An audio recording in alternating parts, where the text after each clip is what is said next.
Come with me while I decide on an outfit for today working at my husband's wallpaper studio. I think I'm feeling maybe like a dress, something easy, but a bit of colour. I'm really tired this morning, so colour does a lot of the work for me.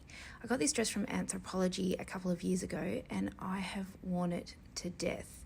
It's just the dress that keeps on giving. Okay, here's my little helper. She likes to help me pick out my clothing. I'm going to pop a white shirt over the top just to break up a little bit of the colour. Yeah, I love this tuxedo one with the black buttons. Oh, Charlie approves. Okay, now for shoes. I think I'm going to go a sneaker to be comfortable, but continue with the bold colour. So we'll go the green Gazelle sneakers. Let's check it out. Okay, finished product.